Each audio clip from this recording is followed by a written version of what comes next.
Capítulo 11. El Evangelio y nuestras relaciones. Cuando nuestro primer hijo tenía apenas 6 meses, mi esposo y yo planeamos pasar nuestra primera noche lejos de casa. Como es natural, le escribí a los abuelos un manual completo. Esta es una pequeña cita de la sección acerca del sueño. Sí, el manual tenía tantos temas que fue necesario dividirlo en secciones. Él se acuesta entre las 7 y las 8 de la noche. Estén pendientes de las señales de cansancio. Es mejor acostarlo más hacia las 7 o 7:30. Si van a darle un baño, empiecen desde las 6:30 para que esté listo para la rutina de la hora de acostarse. Entrar en la habitación con luz tenue, ponerle un pañal limpio, ponerle la pijama, ponerle la bolsa de dormir, darle un biberón, darle un chupete y arrullarlo hasta que se duerma.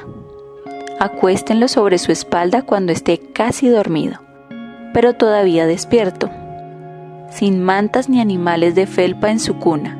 Si el ruido del fondo está encendido y la habitación está oscura, por lo general se acuesta sin problemas o llora muy poco. Está bien que te rías de mí. Yo misma me río de mí. Y con toda seguridad, el abuelo y la abuela también. Mis intenciones con aquel manual eran buenas. Yo quería que mi hijo gozara de las comodidades que mamá y papá le ofrecían en brazos de otras personas que iban a cuidar de él. Sin embargo, detrás de esas buenas intenciones, mis actitudes incorrectas del corazón imponían ciertas exigencias. El abuelo y la abuela tenían que satisfacer mis expectativas para poder amar a mi hijo y hacerme feliz. Yo soy la única persona que sabe cómo cuidar a mi hijo. Cualquier otra hará un trabajo insuficiente a la hora de satisfacer sus necesidades. Una persona que me respeta acatará todas mis preferencias. Estas frases no aparecían en el manual, pero mis expectativas, preferencias y estándares eran una receta para la atención en las relaciones. Ambas parejas de abuelos fueron pacientes en el proceso de ajustarnos a este nuevo aspecto de la relación, pero el proceso no estuvo exento de dificultades. Como podrás imaginar, ellos no siempre siguieron nuestras reglas. Nosotros no siempre tuvimos expectativas razonables. No pudimos comunicarnos ni entendernos perfectamente todas las veces.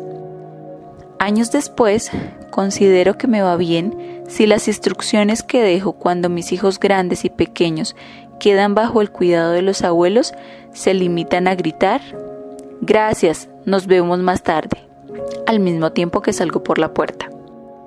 Todavía comunicamos los puntos esenciales, pero he mejorado en confiar en Dios, en los demás que son dignos de confianza y en reconocer que no poseo el único método de crianza correcto.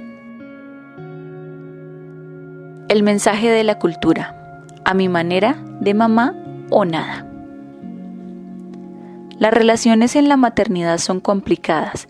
Existe una tensión con los abuelos por no seguir los horarios de la merienda, incomodidad con tu amiga de la iglesia que cree que los niños siempre deberían quedarse en la reunión de los adultos cuando a ti te conviene más tenerlos en la guardería.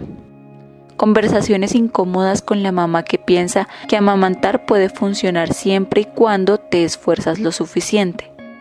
Reacciones equivocadas cuando acabas de tener un aborto espontáneo y tu amiga se queja por su embarazo, entre muchas otras situaciones.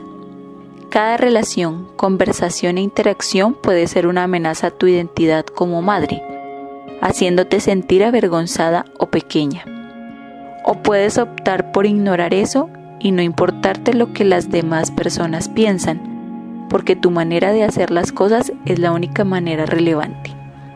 Todos estos problemas producen resultados como rupturas, aislamiento y falta de perdón en nuestras relaciones. La cultura occidental es bastante individualista. Tiene la tendencia a elevar al yo y las elecciones personales por encima del bien común o los sentimientos del grupo. Cuando la elección personal es venerada, creemos que todas las demás personas deberían tolerar, alentar y promover nuestras preferencias individuales. En décadas recientes, esto también se ha convertido en el marco de referencia para la maternidad y el lente a través del cual vemos nuestras relaciones con las demás personas. Cuando los demás no se ciñen a nuestras expectativas o al manual sobreentendido que hemos creado para nuestros hijos, respondemos abierta o pasivamente negando el amor, la comunión y el gozo de nuestros hijos. La cultura nos dice que para tener relaciones pacíficas debemos afirmar y estar de acuerdo con las preferencias de los demás. La amabilidad está siempre condicionada al ofrecimiento de amabilidad. Si alguien quiere respetarnos, dicha persona afirmará lo que nosotros hacemos y alentará nuestra libertad para hacer lo que nos parezca correcto. Incluso dentro de la unidad familiar, es la madre quien toma la mayoría de decisiones sobre el cuidado de los hijos, las preferencias de estilo de vida y los métodos para nutrir a los hijos. Esto pues se resumirá básicamente en lo dicho: se hace a mi manera o nada. La cultura puede hacer parecer que la opinión de papá, especialmente en los primeros años, es irrelevante, ignorante e inferior a los instintos superiores y perfeccionados de la mamá osa. ¿Es este el plan de Dios para nuestras relaciones? Amar, aceptar y disfrutar solo la compañía de quienes cumplen con nuestras expectativas sociales y afirman, o por lo menos toleran, nuestro estilo de vida predilecto. A pesar de la complejidad de nuestras relaciones en la maternidad, la provisión de Cristo en el Evangelio y el ejemplo que nos dejó nos ayudan a extender gracia, a ejecutar justicia y a pasar por alto las ofensas en conflictos grandes y pequeños. Una salvedad: las relaciones experimentan diferentes niveles de salud.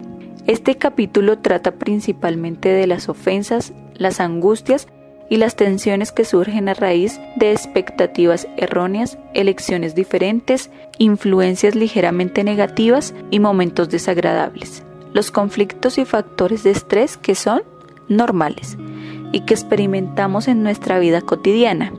Sin embargo, las relaciones en las que existe maltrato físico, emocional o sexual, o alguna influencia o comportamiento extremadamente perjudicial, abuso de sustancias, obscenidad extrema, racismo, problemas mentales constantes, etc., requieren probablemente un manejo diferente que no trata este capítulo. Dios siempre llama a los seguidores de Cristo al perdón, pero también nos llama a la protección y a la justicia. Está bien fijar límites en las relaciones como una expresión de amor y contactar a las autoridades competentes en caso de que sea necesario. El proceso de discernir aquellas situaciones es mucho más eficaz en comunidad con otros creyentes que pueden ayudarte a saber cómo proteger mejor tu corazón y tu mente, y los corazones y las mentes de tus hijos. El mensaje del Evangelio: creación, a la manera de Dios o nada. Cuando Dios creó a Adán y a Eva, les dio instrucciones para su vida sobre la tierra, una especie de manual. Las expectativas de Dios para su nuevo pueblo nacían de su amor por ellos, el cual era esencial para su prosperidad y su vida misma.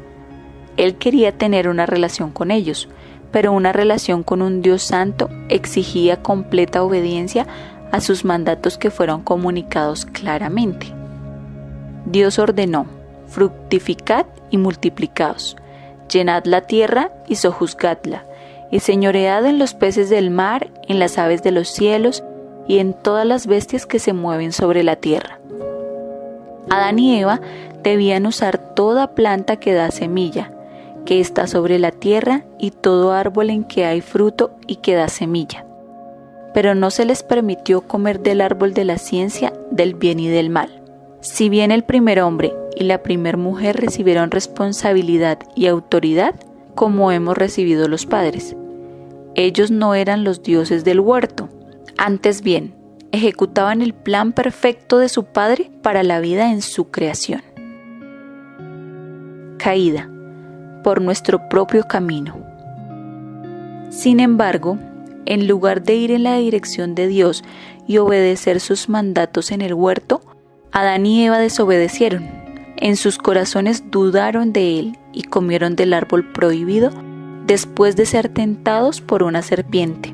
Hicieron lo que mejor les parecía, elevando los deseos personales por encima del mandato colectivo de Dios para la creación. Como Adán y Eva rechazaron los caminos de Dios, todos heredamos el pecado. Seguimos las pisadas de ellos, rechazando la verdad del buen diseño de Dios a cambio de nuestra propia visión del mundo. En particular, como madres, esto significa que diseñamos nuestros propios manuales para nuestros hijos con expectativas explícitas o implícitas para nuestras relaciones. Si nuestros hijos no tienen permitido usar un iPad o comer brownies antes de la cena y vemos que los demás rompen nuestras reglas, hacemos sonar las trompetas y traemos nuestro ejército. O puede ser más sutil, pensamos, esto está bien para tu hijo, pero no me digas cómo criar al mío. Yo soy la diosa de este huerto y yo decido lo que es mejor. Cuando alguien cuestiona nuestro estilo de vida, desafía nuestras decisiones o nos da una opinión contraria, nos resentimos y quejamos, esperando el momento de expresar desagrado de manera pasiva. Estratégicamente rehusamos tener comunión con las personas que no acatan nuestras normas de crianza o que nos hacen sentir menos que madres extraordinarias. Porque si transigimos, sentimos que fracasamos en el trabajo en el que más ansiamos triunfar. No quiero decir que no deberíamos tener ideales o normas en la crianza. Es bueno tener planes y deseos para nuestros hijos. El problema radica en pensar que nuestras preferencias son el bien supremo para nosotras y para nuestros hijos, y ver los comentarios y las elecciones de los demás como una ofensa personal, en lugar de buscar en la palabra de Dios nuestra norma para la vida y las relaciones. Redención. Cristo abre un nuevo camino.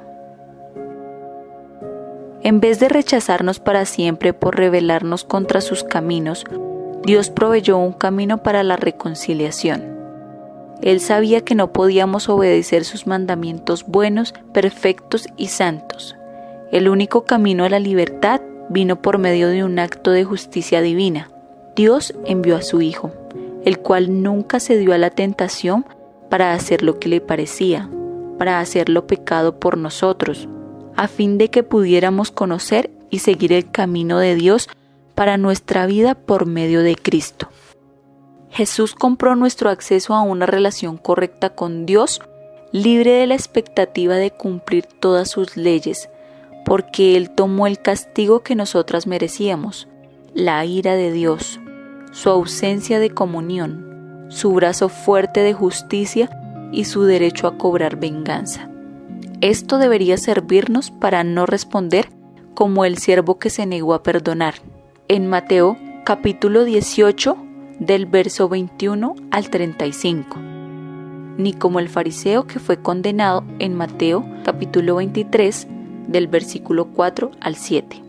La reconciliación radical y la gracia que Dios con nosotras en Cristo, cuando fallamos en satisfacer sus expectativas buenas y perfectas, supone que debemos extender a otros la gracia radical, perdonándolos 70 veces 7. También significa que necesitamos humillarnos delante de nuestro Mesías, valorando la relación y el servicio por encima de nuestras agobiantes preferencias personales. Consumación. El camino a un mejor Edén. Un día, cuando cada rodilla se incline delante de Él, nuestros manuales de maternidad serán vergonzosamente insignificantes comparados con la revelación de su plan perfecto. Él vengará, retribuirá y juzgará cada ofensa sobre la tierra, porque sabemos que hay un desenlace cuando Cristo volverá y Satanás será lanzado al lago de fuego.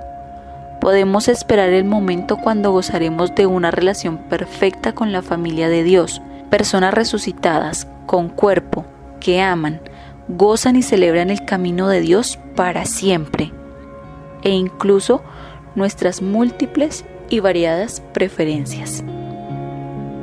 La gracia no es un boleto gratuito. Es posible empezar a entender esta relación costosa que Dios nos da en Cristo y aún así que no se refleje en nuestra vida cotidiana. Cuando el abuelo y la abuela acuesten al bebé 2 horas más tarde y no como les pedimos.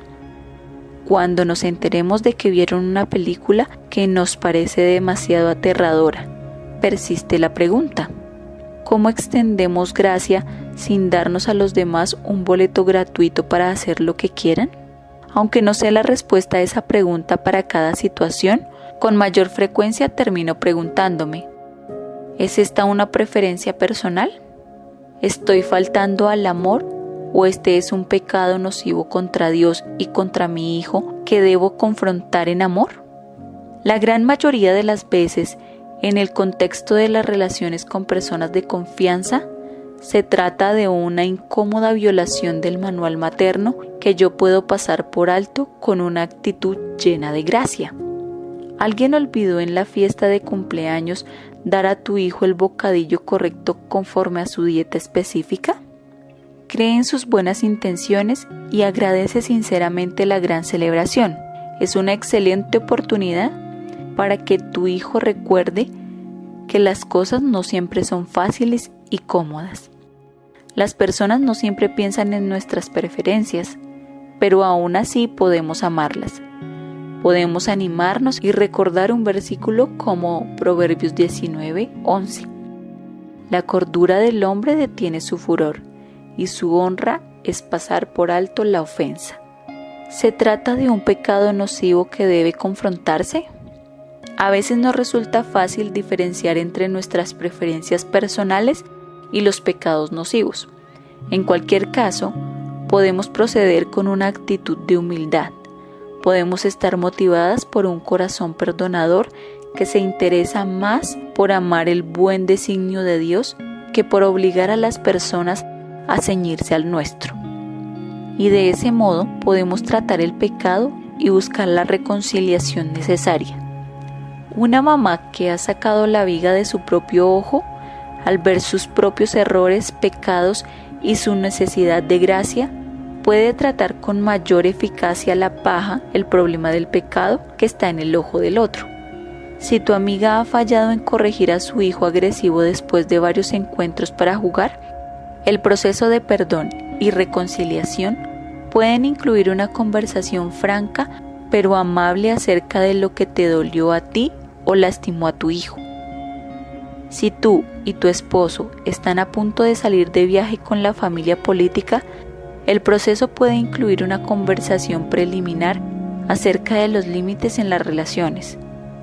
El amor cristiano presenta el pecado delante del verdadero juez, buscando maneras de relacionarse que eviten al máximo el daño causado por el pecado. Reflexiones acerca de las relaciones basadas en el Evangelio. Nos sentamos en torno a la mesa en el restaurante más elegante de nuestro pueblo para un encuentro de amigas después de haber acostado a los niños, y cada mujer pidió algo diferente. Las bebidas llegaron primero: té de hierbas, tazas de chai, café descafeinado con crema y agua embotellada. Luego llegó la comida y los postres: coliflor asado, pan tostado, tarta de chocolate sin harina y galette de arándanos. El plato y la bebida de cada mujer fueron diferentes, pero todas hicieron su pedido del mismo menú. Cuando miré alrededor, noté que las vidas de las mujeres que estaban presentes eran tan diferentes como la comida y las bebidas que teníamos al frente. Había mujeres cuyas edades abarcaban varias décadas, mujeres que trabajaban fuera de casa, mujeres que eran voluntarias, mujeres que se quedaban en casa de tiempo completo. Algunas tenían títulos de maestría, algunas eran dueñas de pequeños negocios, algunas tomaban clases en el seminario y otras estaban decidiendo qué hacer con sus vidas en una nueva etapa. En ese grupo, las misiones representadas variaban desde el hogar hasta los confines de la tierra. Algunas mujeres servían en vecindarios pequeños en áreas rurales. Algunas ministraban a madres en alto riesgo en una clínica local para mujeres. algunas en programas de acogimiento a menores, y otras se acercaban a personas musulmanas con la esperanza de compartir el Evangelio. Mamás con hijos en escuelas públicas, mamás con hijos en escuelas privadas, mamás que educan en casa, mamás que amamantan, mamás que extraen su leche, mamás que dan biberón con fórmula, mamás que experimentaron el dolor de anhelar un hijo, sustos en el embarazo o niños con necesidades especiales, mamás de 2 hijos y mamás de 5, mamás que cuentan con ayuda en el cuidado de los hijos y mamás que llevan al hombro toda la carga de la crianza, mamás con ingresos de 6 cifras y mamás que se gozan y se las arreglan con un pequeño ingreso ministerial. Mamás, todas sirviendo de maneras diferentes, todas muriendo al yo de maneras diferentes, todas siguiendo y amando a su Señor Jesús, y todas viviendo el Evangelio de maneras únicas según sus familias, pasiones y circunstancias. En Él, por Él y para Él disfrutamos de conversaciones informales y también profundas, con un sentido de comunión y gozo. Y aunque en ese momento alrededor de la mesa fue idílico, fue un pequeño reflejo de las relaciones que podemos tener cuando nuestras esperanzas, expectativas e identidades están arraigadas en Cristo. No tenemos que alzar nuestro manual de la maternidad como el método supremo cuando podemos reconocer el camino de Dios como el único camino. Un camino que podemos recorrer solo con humildad por medio de la persona y la obra de Cristo. No estamos en una competencia, estamos en comunidad. Cuando buscamos el mayor bien del reino por encima de nuestras propias preferencias y deseos, cuando damos prioridad a la reconciliación y al entendimiento, las relaciones pueden florecer en medio de la imperfección e incluso de las ofensas.